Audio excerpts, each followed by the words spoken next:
Good morning, everyone. Well, it's a calm before the storm, I think. I can hear something kind of going woo, woo in the distance. I don't know if it's like a coyote or what. Royce got me up the night a couple times. He ate some sticks during the day and decided to throw them up.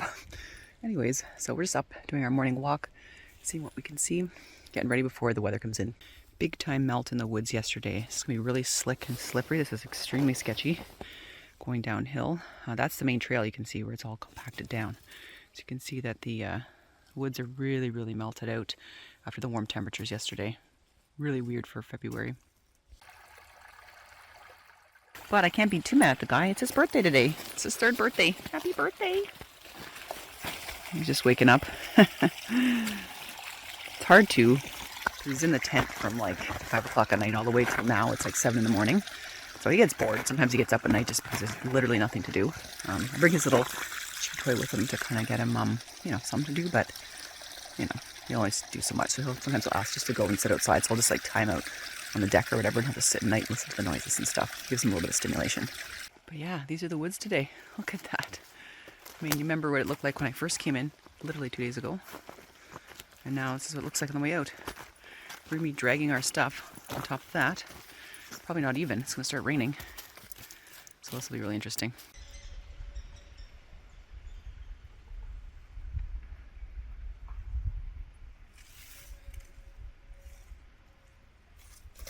Just ran into some ice fishermen. Don't know where they were headed, but I actually saw the one gentleman the other day on that hike we just did. He was scouting, I think, where to go and probably ice conditions and stuff like that. But I don't know. I'm not doing it.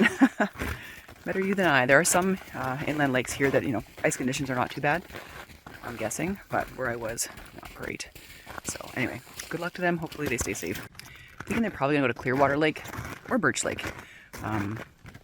Birch Lake's a little bit far, but not if they're packing in just that light gear they had. But Clearwater, the ice looked a little bit better. That was the first stop we headed to that had site number 16 there yesterday. It was pretty nice. But yeah, Birch Lake, there's some areas that were kind of thawing out, so whatever. We'll have to see what they feel comfortable with. What I'm walking on now is the Molten Lake Loop. This is the other way. We started the Tetzman Mine Loop going south before, so now we're going east. North end of the park. So kind of it connects with it, a giant loop. But again, it's like a 6-hour plus hike. That's the one thing about these winter camping trips, is just be aware of the conditions and what you're capable of, what you feel you could do, maybe underestimate a little bit. Just because you never know what you're going to run into. Especially with this trip, I felt like, we're just going to go in like really short distance. That's too bad. But then I realized the conditions, things are melting out, and the going is tough. It's super icy, super slippery. A lot of obstacles, rocks, things like that. Would make sort of something that was seemingly short, like, 5-kilometer walk, I can do that. But just think, it's in the woods.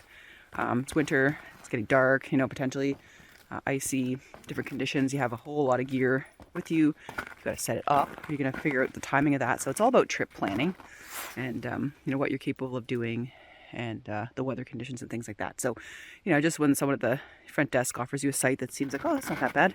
Like maybe not that bad, when the sun goes down at like 9:30 at night and it's nice out and, it's like you can kind of motor through the woods 5 kilometers, no problem to get to a site. But when it's getting darker and tough conditions, I've never been here before. I didn't know there's like all kinds of like ups and downs and things like that here. There's a lot of really steep hills.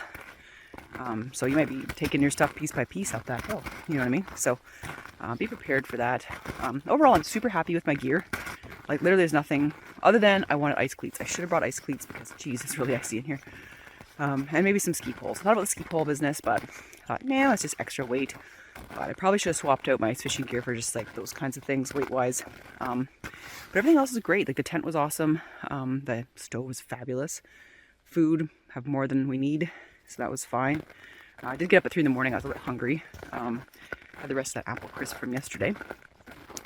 So, yeah, no, I think I brought everything I really needed, except, ice fishing gear. But no, I would totally be upset if I didn't bring it. But I just didn't feel comfortable with ice conditions as they were now. And just want to do some other stuff. Go and do some exploring and things like that. So that's been pretty fun. So Molten Lake, medium-sized lake, has some brook trout in there. So if you guys are into that, you can head down that way. And then this obviously continues on with the whole Tetzman Lake Loop. A few trees down in this area from windfall. They do have a great group of volunteers at the Frontenac, Friends of Frontenac Park, that maintain all the trails here. So that's pretty awesome. That's why it's so well kept, so clean. Can't say enough about how clean this park is. In some places where it's not that way. But in the winter, you know, there's not a whole, I mean, there's people in here, but it's not like a ton. We had neighbors last night, and, you know, there's like a cluster site, right? So there's like a new group of people, and then there's like one other group at site 11, but pretty quiet overall in the park. You know, a few snowshoers coming through and things like that. So really not bad at all, but extremely clean park. The privies are really nice, although a little bit small for your knees. Like you shut the door and it's like right here. So, but like super clean. Can't really say enough about that. So yeah, come have a great time here. It's a really nice park. I think right in there is just a little arm of Devil's Lake. So that kind of peaks off there. That's quite a large lake actually that way. It's a little bit of a swamp in front of it. Of course, in through here, lots of those hills, which very characteristic of the park here, especially in the north end.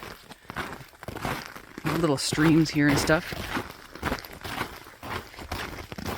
Hey boy. Right, so weather report not as bad as I thought today. I wandered around, finally at this area right here, there's 1 bar of signal. Like literally I've had no signal the entire way through.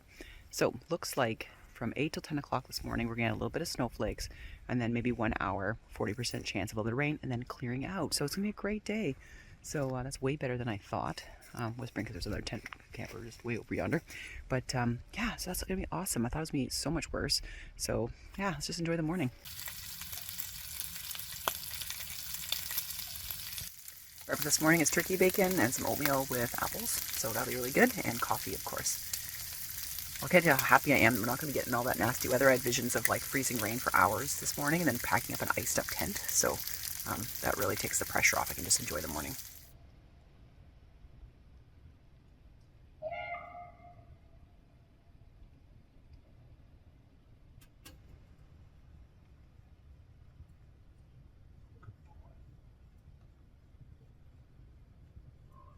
You can hear the ravens there. Royce thinks they're actually like a person or something. He barks at them. You hear the pitter patter of a little bit of freezing rain. No, no, no. You can hear the pitter patter of a little bit of freezing rain. But it's not that hard, so I'm not too worried about it. I don't know what the ravens are doing out there, but they're making quite a ruckus.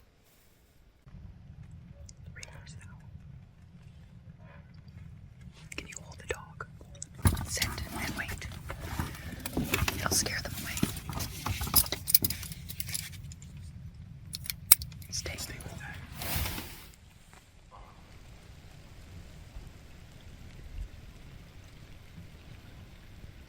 I think there's a raven and an owl up there somewhere. Heard the owl. Oh, it's fighting. I don't know if I can actually get this. This is so hard for me to get, but there's an owl and a raven and they're like having a fight.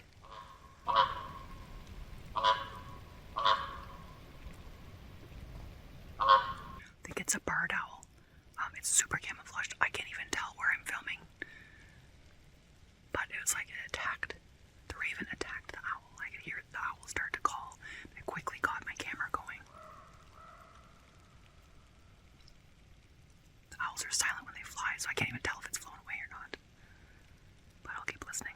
That was a real treat. Sorry, I don't think I got like the best footage for you all, but the 2 ravens, why they were calling so much was that there was a barred owl.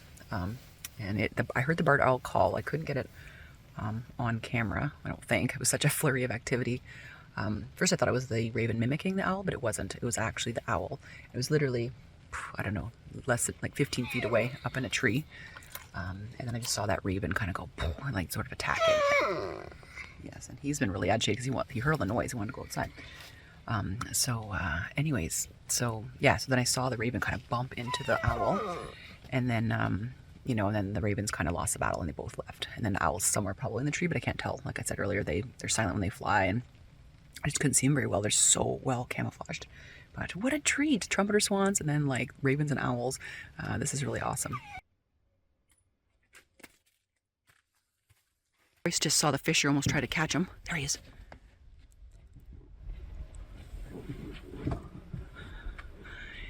Man, all the action this morning. There he goes.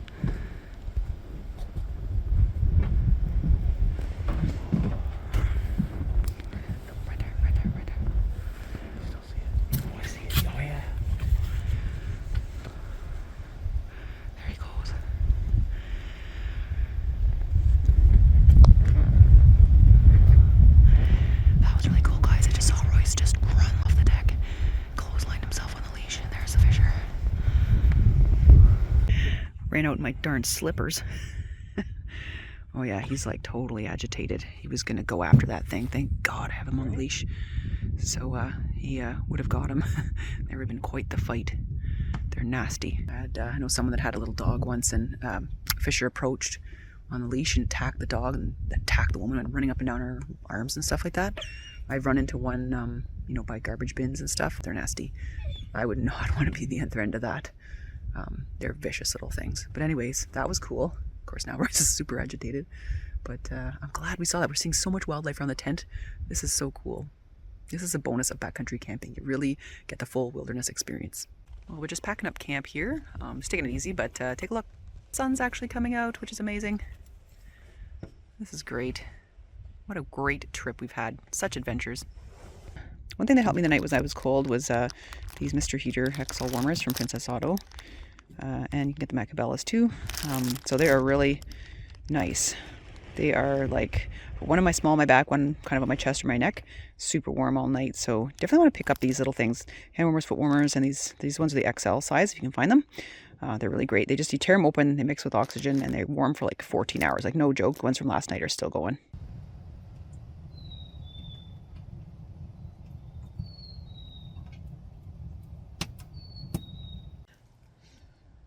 And I've saved a half pouch of my Happy Yak Express from last night's supper. So I've just added some boiling hot water to it, just kind of warm it up again, let it absorb, and I'll have some lunch. So packed just the right amount of food. I have one little pack of borscht left for, you know, snack or something like that.